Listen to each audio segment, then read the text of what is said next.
All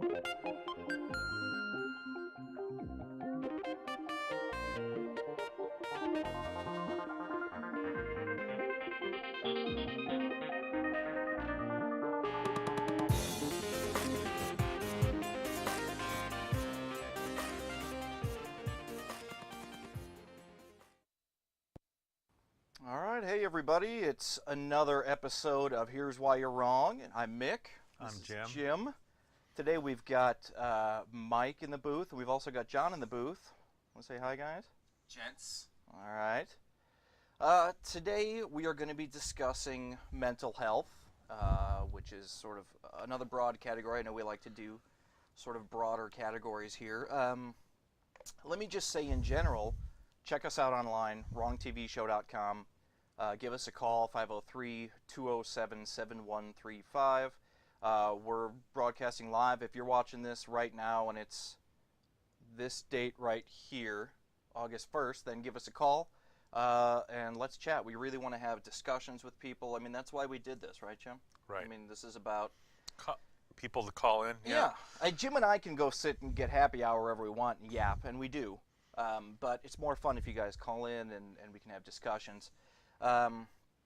So we like to talk about a couple of current events at the beginning of the show, kick things off, and then we'll get into the meat of the show. And today we're going to be talking about mental health. So speaking of mental health, I brought my kids with me today to the show. So they're all here watching, and if anything can drive you insane, it is children and being a parent in general. And so hopefully I won't regret my decision to bring them today. But they're behaving themselves pretty well back there so far. Save us. Yeah, they're in the booth bugging everybody, so I think we'll be okay. So Jim, one thing that I wanted to talk about, it's been a slow news week. I usually like to talk about some things that are going on, but one thing that I thought I'd talk about that ties in with mental health is there was an actor that passed away a couple of weeks ago, Corey Monteith. Have you seen anything about this, Jim? Are you familiar with him at all? Who was that? All right, so this is a young guy, 31, 32, and he was on Glee. Have you ever seen Glee? No. It's not really, you're not really their demographic, Jim. Right. And I don't really watch the show either that much. My wife and my kids enjoy Oh, no, it. wait, it was a drug overdose or Yes. something? In Yeah. Canada? In Canada. He's Canadian. Okay. Up in All Canada. Yep. And, did it turn out to be a drug overdose? yep, drugs and alcohol in his system. Illegal It was or heroin heroin? Yep. Yeah. and alcohol. Heroin and alcohol together. Wow. Two, yeah. You know, Two of the big three, huh? there's a couple things about this. Number one, it's always very sad when something like this happens. Number two, when you have kids that watch the show and you have to explain to them that this person died or someone that they know, I mean, it's not as bad as Elmo overdosing or something like that because they're a little older, thankfully. But, someone that they've seen on TV and gotten to know and now they're dead. It's bad because it's traumatic. Did you watch that show? No, I've seen it enough times. First season was okay. Glee, it's like Could've done singing without and the last dancing kind of stuff? Yeah, a lot of musical, sort of cheesy stuff. But it's a good opportunity to talk to your kids about what this does, and I'm sure they'll address it on the show. I guarantee you there will be an episode when they come back where this character will die, and they'll talk about it because they do address current things on the show. But addiction is sort of one aspect of mental health that kills a lot of people every year. I mean, it's just, you feel bad for them. He did it to himself, clearly. I mean, he'd been down this road before and I think had difficulties with addiction in the past. And, it's got to be sort of just an opportunity for learning when you see somebody like this that you see on TV and now they're dead. It's just one more reason not to do drugs and mess around with that kind of crap. So kids, don't do drugs. Well, don't you think people have wanted to alter their state of consciousness throughout history? They always will, huh? Yeah, licking the backs of toads and things like that. Yeah. Yeah. Yeah, and I mean, there are people out there that will give themselves a lobotomy. Will over history have drilled into their skull to release their inner energy and this sort of crazy stuff. And to me, it all boils down to being nuts. I mean, that's just a different level of nuts. And some people swear by certain things, certain drugs, or they feel like they can achieve something that they can't. Artists, particularly. I mean, both musicians, actors, just visual artists, painters, and things feel like they can't do that kind of thing unless they're high.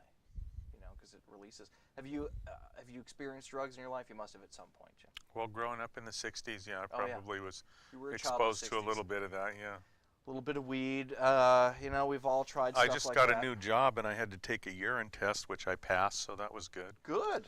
You passed It with was flying colors. humiliating that I have to go through that, but Whose urine did you borrow? yeah, good point. Mike. No, the bosses said, we don't care if you have a card or if you live in the state of Washington.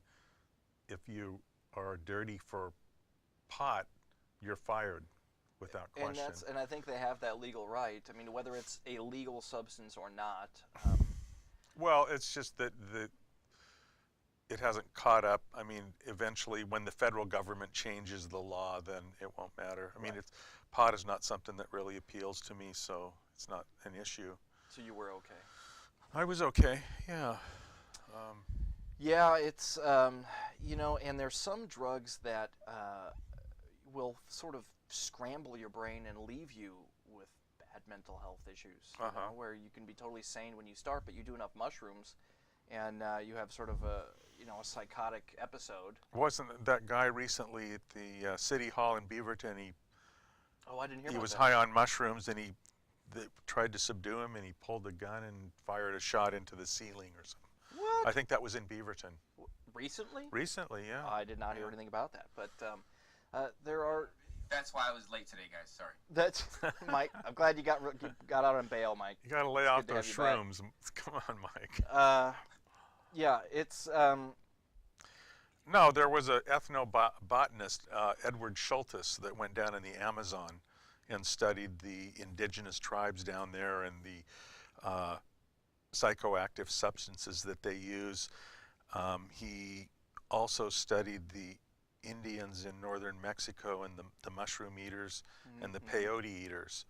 A very interesting guy, and yeah, lots of stories. I mean, some of these Brujos or whatever could eat mushrooms, and then if someone had lost something, they would be able to find it under the influence of these psychoactive drugs. They'd be able to find the lost article or item.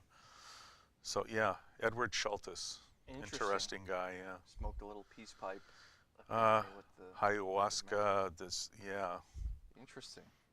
Well, let's talk about the subject of mental health in general. We didn't do the current events. Well, what did you want to? I was talking about Cory Monteith. as a Well, current there event. was one of the jurors. I mean, the Trayvon Martin thing. Oh, I can't let go of that. So It continues. Okay. It's one of John's favorite topics as well. one of the jurors there said that the guy basically got away with murder.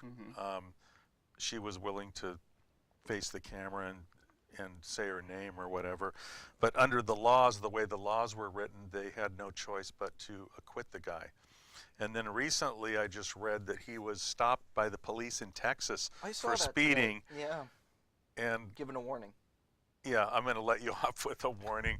Just been through leave the handgun. Don't. What did the cop said? Don't. They had a video of or a audio of the conversation. Just leave the handgun where it's at or whatever. I don't. So Really? Were they being serious? He had a handgun in the car?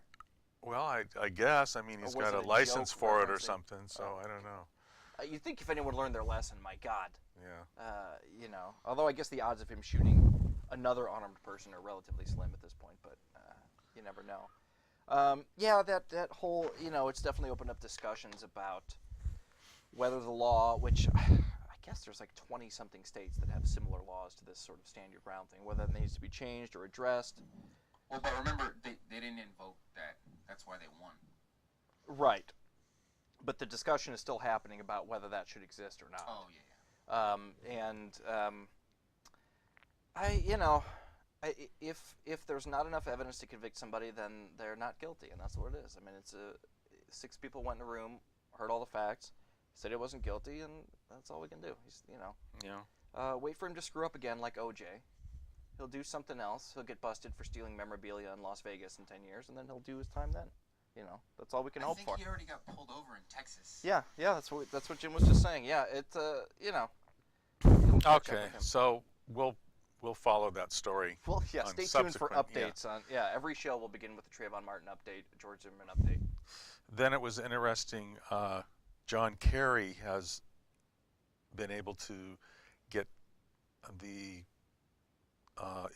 Israel and the Palestinians. Did you see the quote from the Palestinian politician on that, where he went in saying, at the end of the only way we will come to any sort of agreement on this is that at the end there will be not one Israeli in Palestinian lands. We will not allow one, period, and that's it, not one. And speaking of mental health, that's nuts. I mean, these guys are just nut jobs, and they try to hide behind all this religious garbage, but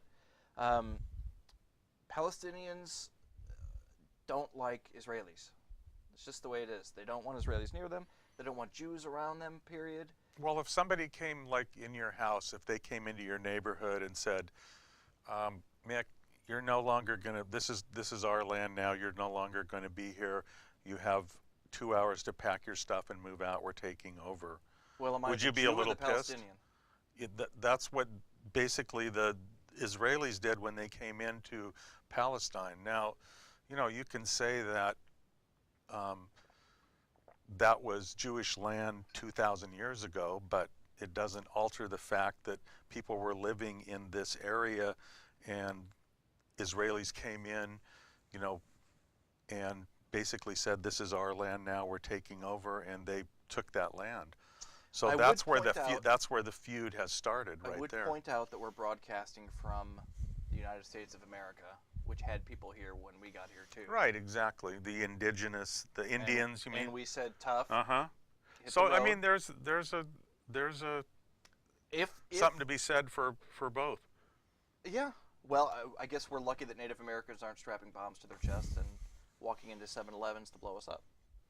Right. Well, As you have the happens American Indian movement, but in Israel. that was pretty much. Yeah. Well, I mean, they're outnumbered, 1,000,000 to 1. So, so it's a little bit of a different story. But this whole trouble in the Middle East, peace talks, I mean, it's been the same for years and years and years. I see no reason that anything's going to change now. We'll see. It's just funny. I mean, you never know when things are going to happen, like when the Berlin Wall fell. I mean, it just kind of was that way, and all of a sudden, the whole Russian-Soviet state kind of just fell apart, and it wasn't like anything happened specifically. It just kind of happened in the course of time. So, Well, you never count out the fact that maybe they could come to a peace deal. One thing that's different here is, like Kerry said, we're not going to advertise anything. This is all going to be behind closed doors. We're going to talk. Right. Yeah, but then the Palestinian guy opened up his mouth and said, I didn't see that, but and John Kerry, they said they were disappointed. well, because it's supposed to be kind of behind it's closed kind doors. of like South Africa in a way before the end of apartheid, because the Palestinians will never in Israel be able to have a voting bloc there where they can vote for their own interest. It's a Jewish state, and it will remain that way. And that whole right of return for Palestinians, because I think if they all came back, they would basically be a voting bloc that could outvote the Jewish population there. And so that's why I think, so it's kind of like apartheid in South Africa a little bit. Yeah, but I mean, the only solution to this is a two-state solution where they have. Their Seems own like it, but they place. keep building settlements. I know. They keep whatever Palestinian land might be, they like build walls and roads, and I mean, and Israel keeps poking. They keep poking and refusing to tear things down and building new things, and then Palestinians keep blowing themselves up and killing Israelis, and it's not going to go anywhere. That's I why mean, it's not going to go prior anywhere. to 1948, didn't the Jews and Palestinians lived in peace together? All It was before I- my time, Jim, so I don't know. So, I don't. It seems like there should be one, country there where, like here, there's, Irish and Hispanic and black and white and Yeah, but there's no melting pot in the world like America. right. There's really isn't. I just don't know if a two-state solution is going to work if you've got like little pockets for Palestinians, and Gaza's basically a prison camp. Well, and I think part of this, and we're going to talk about, in fact, our next show, I think we're going to do a Religion. religion show.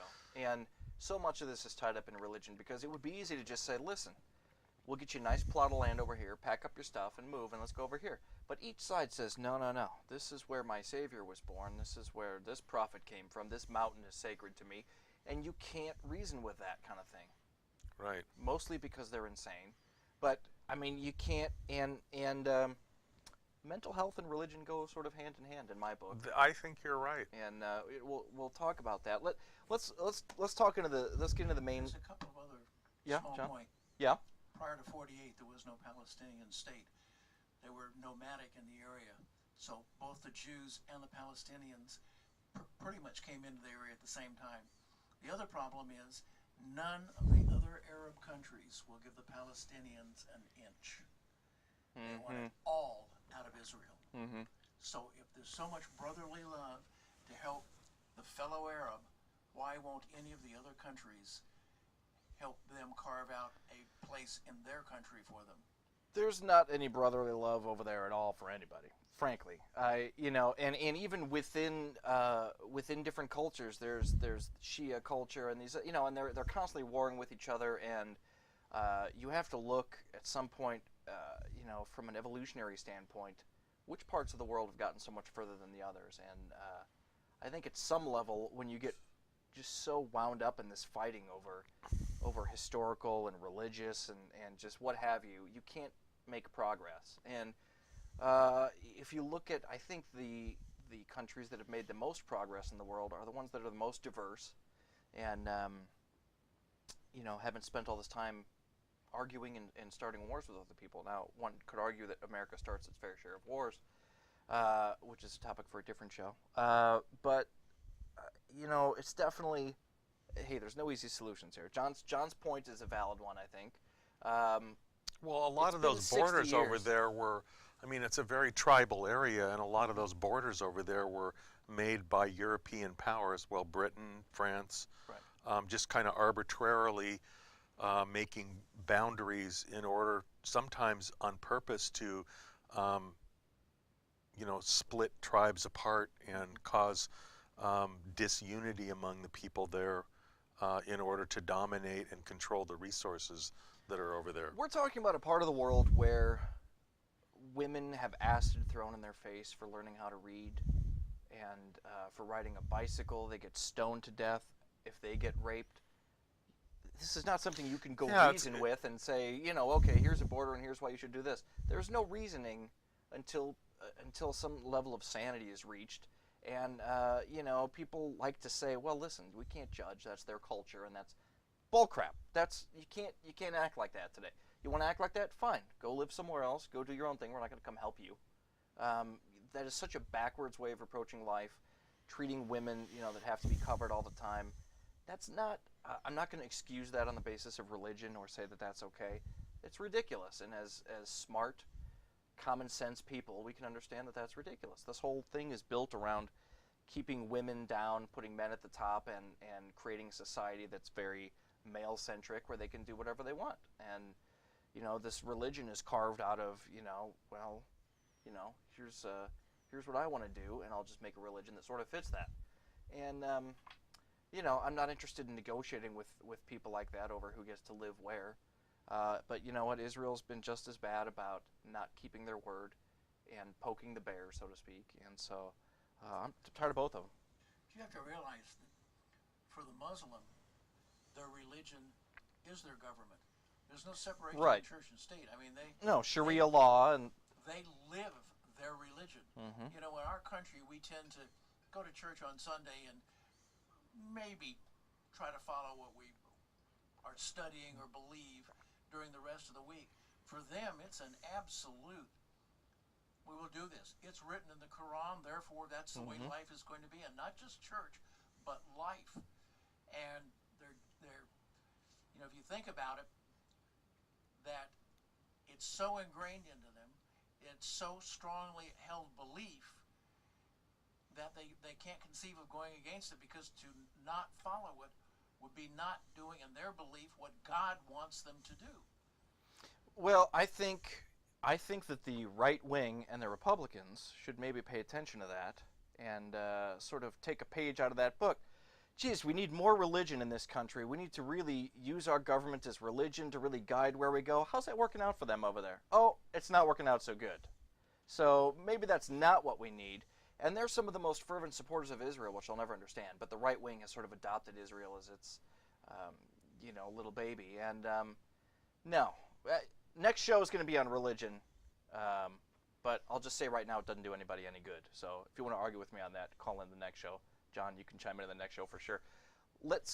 We're a little far afield from mental health here, so I'm going to bring us back online here.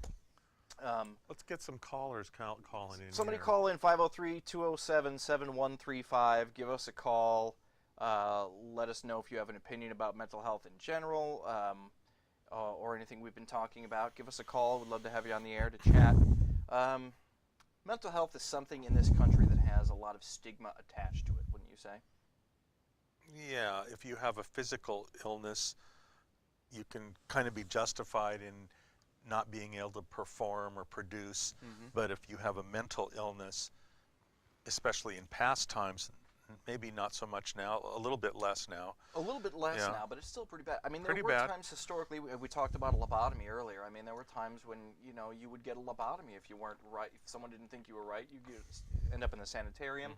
Or, which one of the Kennedys had that happen? Didn't they? One of the Kennedy sisters was mentally ill and had, I think, a lobotomy or something along those lines in the 50s or 60s. But we've come a long way from that. But it's still not treated the same way that a physical injury is at all. If you break your leg, you go get a cast, and that's kind of a no-brainer.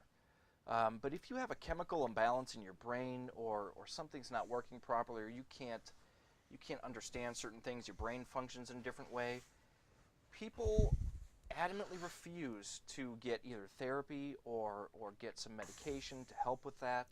I think because it feels like, what's the word I'm looking for, Jim? It feels weak. And people You're don't a like to weak feel person. Weak. Yeah, I can't do this. I got to do this on my own. I got to tough this out. And, aside from the actor overdosing that I was talking about earlier, you have people committing suicide every year, thousands and thousands. Sometimes famous people do it. More often than not, your average citizen does it. Kids do it. Because they're ill and they've tried to struggle with it, they're not getting the help that they need. Sometimes it's because they don't tell their parents what's going on, or their friends. If they're an adult, they don't tell people, or if they do, people don't listen. Have you ever known anyone personally that's committed suicide? No. No. People that I've gone to school with over the years, I've seen people that's happened to. Nobody that I was ever close to. Part of the problem with mental health, you break a leg, you can show me x-rays that show you're well. True. Good point. And with mental health, there's always this, are you all right? Right. The other thing is, there's a couple of jobs. Picture this. Do you want an airline pilot that has a mental health issue flying an airplane? Do you want a police officer carrying around a gun that has mental health issues? Let me answer that, John. We have all those now. They're there. The question is, are they going to get treated or not? Me saying I don't want a pilot who has mental issues really has no bearing. That's the stigma is. Being a commercial pilot, I can tell you, if you go to the FAA and tell them I'm having mental health issues, they're going to say, that's very nice, give me your license. Right. They'll ground you. If you go to your chief or your sheriff and say, I think I've got a touch of schizophrenia here, or I'm developing some paranoid problems, he's going to say, well, we're going to put you on a leave of absence for about the next 30 years until you get that straightened out, because they're never absolutely positive. And that's part of the problem, is when, an employer or a lot of people say, well, are they well? Having taken people in on mental health holds, Mm-hmm. you get a doctor say, okay, you say it's okay to let them go. Fine, would you sign a document saying that they're not a danger to themselves or others? Right. And they're like, oh, wait a minute, I Well, can't do that. they don't want to get sued. Nobody wants to get sued in this society. Because you can't be absolutely positive. Right. And that's the problem. We used to put people in mental institutions, so now it says we can medicate them, and we don't need to put them in a mental institution. That's great, except a lot of the people don't like the way the medication makes them feel, so Right. they quit taking it. So now we have the mentally ill on the street not getting the treatment they need, not getting the help they need. Now, But they can get a gun if they want. That's true. well, if they've been adjudicated as the mentally ill, they can't get it legally, so they're going to get it illegally. You're right. They can get a gun. Anybody can get a gun legally or illegally if you know the right connections. I think they could get it legally. Just buy it from a private gun owner just right go- now. Under yeah, the current you law, can- you can buy it from anybody. If you've been adjudged mentally ill, you cannot legally own a gun, so they can never get it legally. It will be done illegally. But Okay. that's neither here nor there. The point is that we don't have a good way of treating mental illness. We want to give them medication. That's great. If they would stay on it and it didn't have side effects that a lot of the people hate. Mm-hmm. I've worked in homeless shelters, and a lot of the people in there are mentally ill. And you talk to them about it, and they tell you, I can't stand the way the medicine makes me feel. Mm-hmm. So finding that happy medium, as it were, where they're getting treatment and the public is safe, We're creating a lot of these problems. Yes, and we are definitely way behind the times when it comes to mental health technology compared to physical health technology. We've come a long way in terms of treating physical ailments, just in the diagnosis, all these sorts of things. Mental health, the brain is such a weird little organism that lives up there, and we cannot seem to decode it yet. We've gotten better, but I can't go in for a scan and say, okay, you need 30 milligrams of this or that. But what it is tell me what your problem is. Okay, let's try some of this, and then you come back in 3 weeks and tell me how you feel. Drugs. And you try that, and you Right. try this, and you try to find out the mix. Now we'll talk about me, for example. So I have suffered from depression for years and years, and I've taken medications of various kinds for years and years too. And you take it for a while, and it doesn't always feel great. What is it? What is the depression? What is it about? Depression's not about something, really. Do you think it's a chemical imbalance, I or do. oh, it's not related to Well, in a my lack case, of emotional no. support growing up, or I think there's many different varieties. I had both. okay, I mean, I've had, I think my mother is crazy as can be. I definitely did not have a great upbringing, but there's I think there's cognitive therapy for that, where you talk to a therapist and you work things out. But that's expensive and time consuming. it is expensive and time consuming, but you almost need it to. I think live it's a very healthy life. helpful. Yeah, I think so. But the biological portion of it, you can tell when you have it, and you will find yourself feeling these very visceral, sort of primitive feelings, be it anger or loneliness, and it really feels physical. And when you're given a drug to try to address that, you can really feel the change, and it's not always for the better. I've tried some drugs, and within a week, gone back and said, "Whoa, I feel like I'm losing it here. I'm just full of rage, and then you'll start breaking things and just lose it, and it's scary to think about, God, this tiny little pill is having a huge effect on me. It affects how you are with your family. It affects how you treat other people. Until you can get healthy mentally, you can't really have a fulfilling and happy life anywhere else. Work's going to suffer. Family time's going to Well, suffer. I mean, that's partly goes to the religion. The next topic is if you believe that there's God and you're separated from God, is that part of depression or mental illness?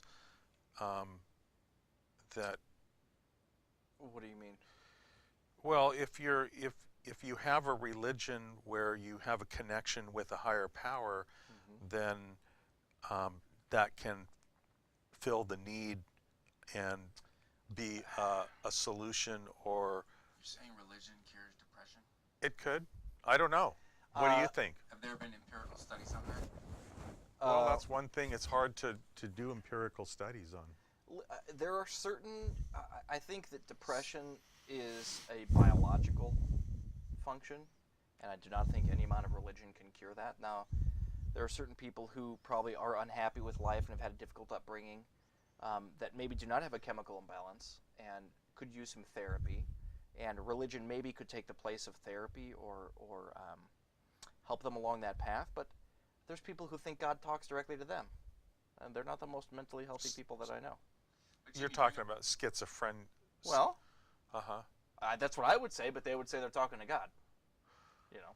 But Jim, you bring up an interesting point, and that is there, maybe not religion, but are there other avenues of addressing mental illness that maybe aren't being employed or deployed by the powers that be in the U.S.? Well, are you suggesting, Jim, that people turn to religion instead of medication, for example?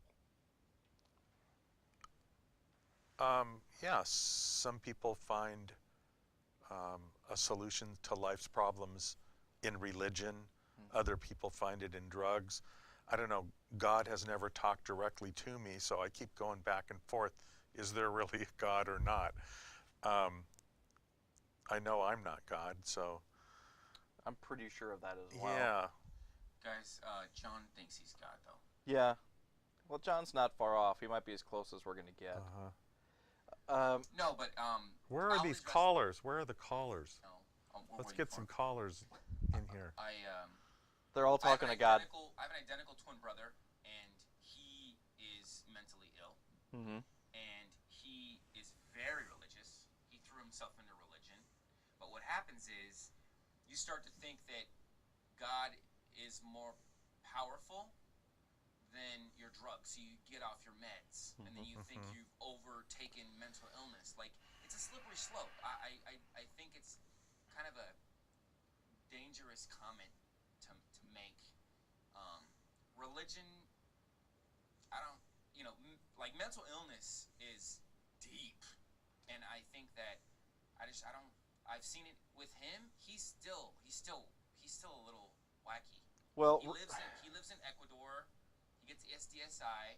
He lives in like a tent when he's in Portland. Like, he's made the craziest decisions that he hasn't had a job in probably 10 years. And well, I don't know, Mike, Jim, let me. I guess I want you to clarify a little bit, Jim, because I'm a little lost. I'm a little lost with what you're saying. I don't know. Is a connection with? Is there a God, and is a connection? The more that you have a connection with that higher power, the more healthy mentally that you are. No, Or I if guess you're- I guess what I want to say is, and this is not to knock on you at all, Jim, because 99% of the time I think you make tremendous sense. But I think it's undervaluing what Mick, for example, has gone through for years. I mean, I just think it's a moot point. I think religion is a complete moot point when it comes to solving mental illness. Religion has had a very scary relationship with health for years and years and years. And you have people who refuse to get treatment for physical ailments too, let alone mental health. I've got cancer. Well, God's going to get me through this, and we're going to, well, God didn't get you through it. Now you're dead. Maybe we should let science get you There through are it. there are bona fide miracles that happen where someone's cured from cancer, and physicians will say that there's no scientific reason why the person is still alive or the cancer has disappeared. That doesn't make it a miracle. That just makes it random. Okay. Random things happen all the time, and people really, really, really want to attribute it to something. And the fact is, we can't attribute everything to some higher power or rhyme or reason. Things happen, and sometimes that's Just bad. asking the question. I don't know. Well, I mean, let me ask Mick. I mean, it's such a dumb question, but I gotta ask it. Does diet or exercise or food, like eating blueberries, I mean, does any of this stuff help? Eating healthy and exercising does help, and it helps you, mentally just feel better. Helps you focus to have a routine, and particularly if some of the things that set you off are weight related or something like that, where you're depressed about your weight, and you're depressed, so you eat more, you don't want to go out, you don't want to work out, you get more fat. I mean, it's just a vicious cycle that people go through all the time, and so it's definitely related to your lifestyle. Eating pomegranates is not going to cure you from depression, I don't think, but every little thing helps. And I think, as I've said, I think there's many different, and it's not just about depression. There's lots of mental illnesses here. And it's not about one thing. And the problem is, as I said earlier, we don't understand it as well as we need to. We haven't made the same advances in understanding the brain, because it seems like everybody is completely different. I mean, the brain is such a unique thing that, one drug could do one thing to this guy and then have completely different effect on his wife, I hope that in maybe 10, 20 years, stem cell research and all the other huge things that are going on, maybe they'll be able to, take some blood or do a brain scan and be able to say, okay, well, this is what you've got. You need 5 milligrams of this, it'll straighten you right up, or you're perfectly balanced, you need to go see a therapist. And I'm not saying that everybody needs medication. I mean, we are over-medicating people in this country like you would not believe, also. Well, when they analyze the wastewater treatment plants and the spectrum of drugs that they come up with, from all the way from hormones to antidepressants to that people are peeing out, and I don't know, the fish must be the fish have well. never been happier, yeah, frankly. But one thing, I mean, the problem is we're diagnosing people left and right. Drug companies in general are doing a horrible job. This is not just about mental health, but the whole system that we have of drug companies advertising to us and pushing their product is completely backwards. right. Physicians- Invent a disease, and then you then create the drug to treat the disease, Well, and right. then advertise it, and then make Physicians millions. should be making decisions based on what works best for you, and it may be a drug and it may not be a drug. But we are. I mean, every third person you talk to thinks their kid has ADD and does this and that, and sometimes your kid's just annoying, and that doesn't mean that they need Ritalin or something like that. Sometimes they're just a pain in the butt, and you need to step up and say, all right, straighten up, fly right. There are times when kids have legitimate difficulty focusing, and there's symptoms for that, and there's people that can evaluate that and say, okay, this is an actual case of ADD. Here's what you need in order to focus, and it can make a huge difference in people's lives. When they have ADD, they can't focus. It affects their learning, their schooling, their interactions with people, and then they get on some sort of a regimen, and all of a sudden they can focus, they snap to, and it's like, okay, wow, I noticed a big difference here. And I've tried that medication over the years as well. It's all about sort of... So is the depression, is it a lack of something in your life? Or, I mean, is it, for me, I don't know, I guess if I'm depressed or whatever, sometimes it's about something that I want that I don't have. Well, or you're really trying to externalize this by saying that is it something... what if it's just a chemical? could be. Why yeah. do we need to attribute it to... It would be easy to say, I okay, think part of it is thinking patterns that happen as you're growing up. Like my mother, I know, was clinically depressed, the definition of clinical depression, at a certain point in my life, 10, 11, 12, somewhere in there, 8, and you develop a pattern of thinking that creates chemical pathways in your brain that it becomes a habit or a chemical habit. So well, there's a little bit of a chicken and egg scenario there, where I do think that people can make themselves sick, but I think some of it is genuine chemical imbalance, hormonal imbalance. I mean, people who are schizophrenic are clearly ill. It's not because they're missing something in their life. right. They were born that way. So there's organic causes for mental illness. There's Right. chemical imbalance causes. There's And I think there are environmental environmental or causes. Mhm. traumatic experiences that people go through. Yeah, I think it's all of them. In my case, as I say, I've got a little bit of both because I did have sort of a traumatic upbringing and bad environment. But over years of therapy and doctors and things, there is definitely a chemical component to what I go through, and I've learned to sort of figure it out in how I'm feeling and say, wow, this is not a natural reaction to something. I should not be feeling this way. You're like, wow, my pencil just broke, and I'm ready to go berserk. That's not a natural reaction to my pencil breaking, And so you learn to recognize these things, and the difficult part for people, is getting help at all. There should be state-mandated therapy. Like when you go think into about the someone military. that is skilled at psychotherapy, how many years of experience and training that takes.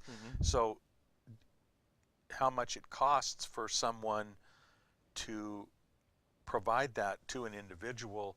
Their time is very valuable, and insurance companies aren't willing to pay. No, I mean, there needs to be a change there. I mean, we all need to be. It's easier to give somebody a drug than to have them meet once a week for an hour for 2 years with someone.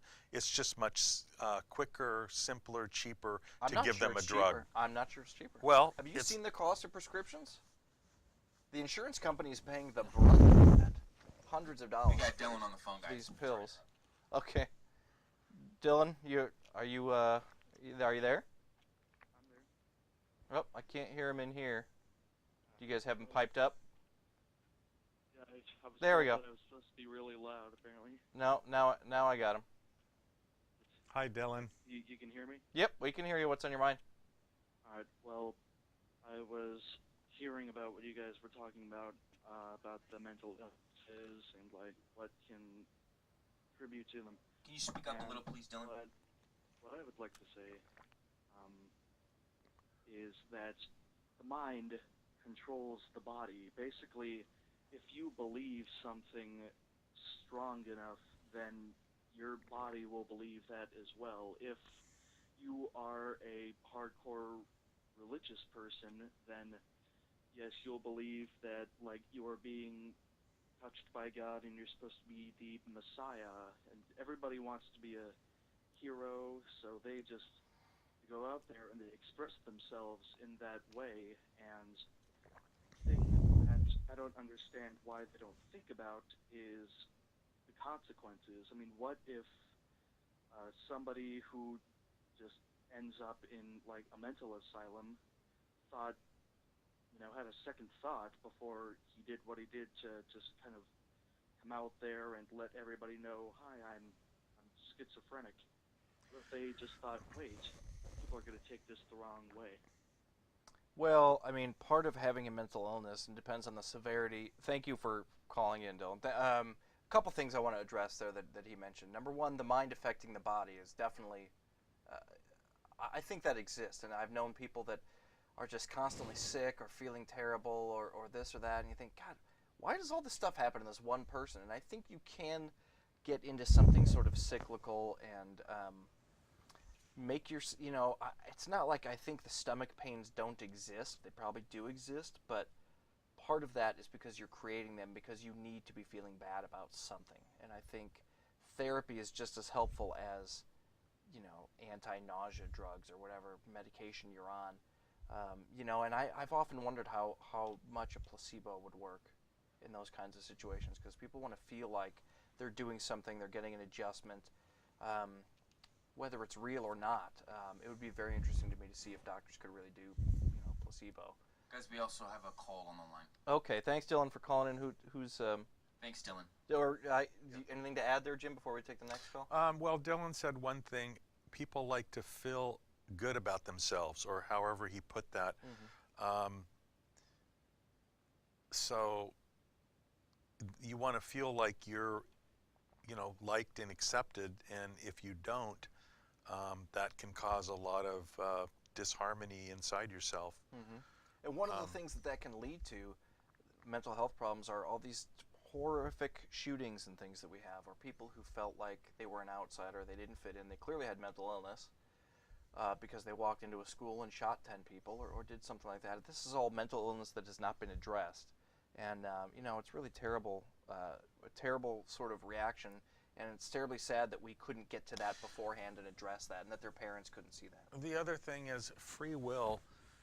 We all have free will, but we're not free from the consequences of our behavior. No. So if you behave in a way that causes pain to other people or to yourself, or prevents you from integrating with other people and learning empathy from other people, then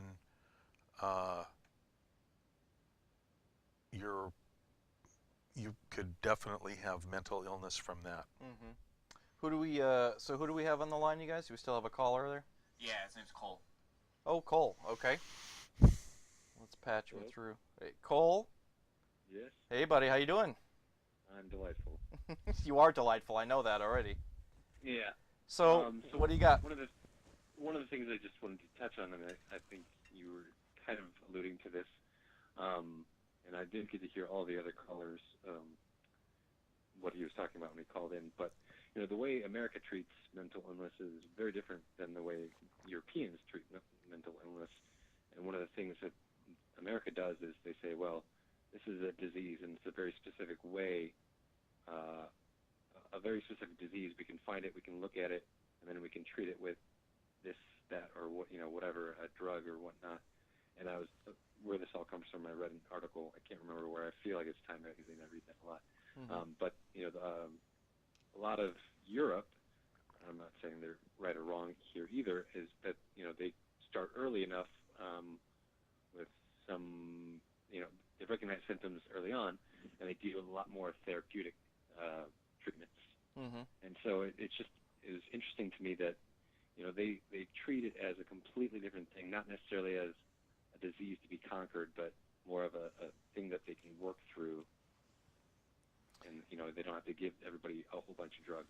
Well, I think that everybody, and I don't care how sane you are, I think everybody could benefit from some therapy. I mean, at some point in your life, and I think maybe they've latched onto that a little bit and are more. I think Europeans are definitely more open to discussing feelings and acknowledging when people need help and things like that. I think they don't have the sort of tough guy sort of bravado that we have in the U.S., which is this: I'm not going to be weak, I'm going to conquer this. So it doesn't surprise me that they would address it earlier. I wonder if you get something early enough. If somebody's really manifesting some of these weird behaviors or having mental health issues, if you can eliminate the need for medical intervention through therapeutic means. In other words, if somebody got counseling early enough, would they not need an antipsychotic medication later on? And I don't know the answer to that. It's interesting.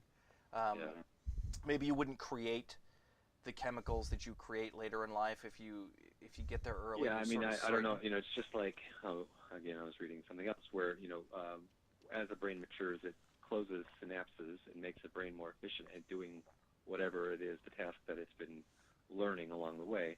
So maybe that goes along with mental health. If you are able to address it early enough, you can help develop those synapses in the brain to work it to the advantage of the person.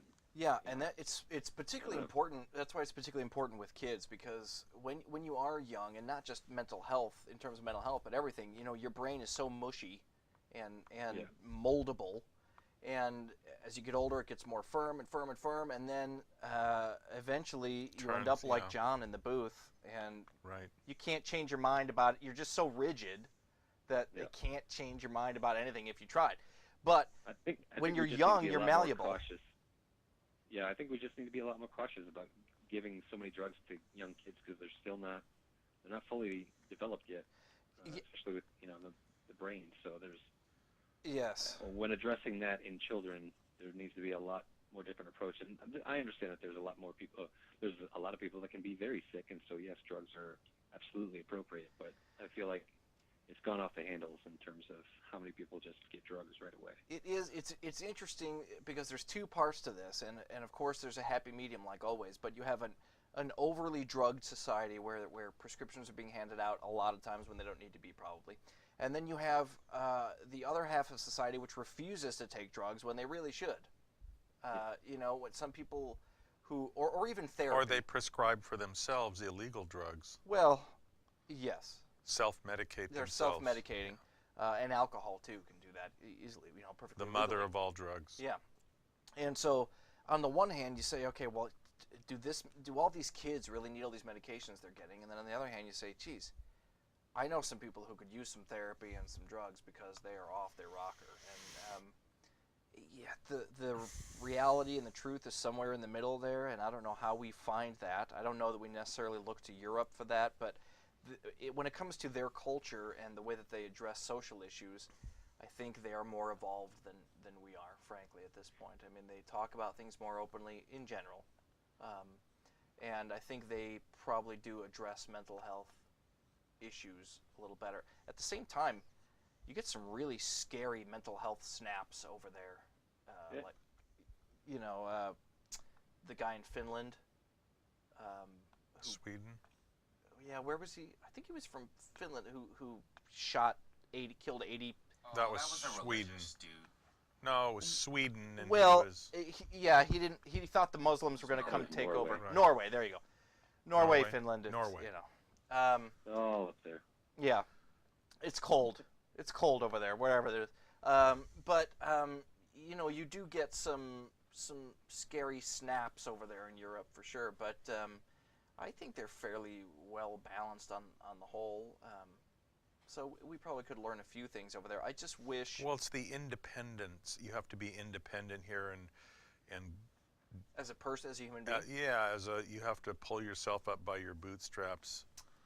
And, Yeah, no, I'm also not sure you how can't much of ask for the help. health industry Yeah. covering certain therapies or whatnot, and they'd rather see a more immediate result, maybe drugs. And I mean, I might be a little conspiracy theorist on that, but well, and as Jim suggested that earlier, I don't know that that's the case. I mean, my insurance covers both, covers drugs and therapy, and I think most insurance plans are covering some form of mental health now. I think they almost have to. Yeah. I don't know that it's. Yeah, but what did they pay these insurance companies? Again, if you have someone with a PhD that's taken 10, 15, 20 years to develop the ability to treat people, that costs per hour a lot. You have to pay that person a lot for their services, and these insurance companies are not willing to reimburse doctors at the level that really is necessary to motivate them to treat people. I guess I agree with that, but I mean, your insurance is going to pay a mental health professional $300 a month probably, or something. Let's say you go for, every other week you go. A drug is going to cost them $300 a month as well. I don't know that if the insurance company is has a conspiracy in this one way or the other. I think as Americans, we are looking for the quick and dirty. Either I could do therapy for the next 2 years, or I can pop this pill once a day, and it'll be great. And I have found that I need both, and most people are going to need both. Well, there's no such thing as a magic pill, and there's no such thing in nature as a free lunch. Here's a news flash: everything has side effects. Everything you do has consequences. Every reaction has an opposite reaction, and there's no such thing as a happy pill. It just doesn't exist. It can help correct imbalances that you have. Makes you happy for a little while. It does. It Yeah. does. But, so does eventually heroin. your body rejects it. Right, that's what I'm saying. Yeah, until you die. That's why people take drugs. Yeah. And, well, thanks for calling in, Cole. We appreciate it. Yep. Thanks, guys. All right. Yeah, I mean, that's, there's always a happy medium somewhere in life. I mean, So exercise, exercise helps. I'll tell connection you. with other people, empathy for other people, I think that helping. I mean, getting out of yourself and helping other people. You tend to forget about for me, that's when I can do that. Whatever problems I'm having with myself, if I can get out of myself and focus on helping other people or whatever, that helps. I think that idle hands make things very difficult to handle. You know, if you are sort of sitting home and wallowing in your own self-pity, I think that exacerbates the issue. I think if you're very busy and you're working and you're doing a whole bunch of other stuff, it can sort of take your mind off it for a while, and you can struggle through things a lot faster. But if you're home, let's say you're out of a job and you're home all day and you're sitting in a dark room, I mean, my God, you spin right off the edge. You got a couple of kids in the next room screaming, and Well, at least you've got that, but somebody that doesn't even have that, or they're unemployed and they're just there. Yeah, it's, it's scary out there. And we've, with the recession and all these things going on, there's been an uptick in depression and people feeling lousy that they can't support themselves. I wish we could just address things more openly and discuss things. I always talk to people about it. I'm totally happy to discuss this. I am right here on the air. Listen, I suffer from depression. I take medication for it. I see a therapist to get through these issues. If you talk to anybody and you scratch the surface deep enough, everybody has a ton of issues. Everybody. Yeah. Everybody's family is a little bit crazy. Yeah. Everybody has these weird stories, and you look at somebody and you think, boy, they're well adjusted and they're normal. No such thing. Nobody's normal. We all have these little quirks and things, idiosyncrasies, and you just have to deal with it and address it and say, okay, this exists and it's okay, and I'm going to get help for this. And if we could do that more in this country, I think we would be so much better off. But as long as we have this veil and this sort of stigma behind it, people don't want to seek help until it's too late, and then you end up with something tragic, and there's no undoing that, unfortunately. I think it's really important, we're sort of wrapping up the show here. I think it's important for parents to keep an eye on the kids. As we said, when your brain is growing and you're sort of becoming a human being, you're sort of growing into adulthood and becoming who you're going to be, that's the time when you need to catch this kind of stuff and keep an eye on your kids, make sure that they're doing okay, get them the help that they need. If it's just someone to talk to. Hug your kids, yeah. Yeah, it may not be you. Talk to your kids, that's great. But if they want someone else to talk to, find them a professional. Do it. It's fine. It doesn't mean that they're broken or that you screwed up as a parent. Everybody could use somebody to talk to, and we weren't born to be psychologists and therapists. We don't know what to do. We're just parents. We do the best we can, and that's all we can do. Our next show, we're going to talk about religion. All right. It's going to get a little heated in here. I hope we get some phone calls then. Check out the website, wrongtvshow.com. Jim and I have differing views on religion. I think talking to somebody in the sky is a little bit nuts. Jim talks to people in the sky every once in a while. And, I pray, yes. And everybody does. I know that I'm the lone one here, so be sure to check that show out, wrongtvshow.com. And thanks for watching tonight.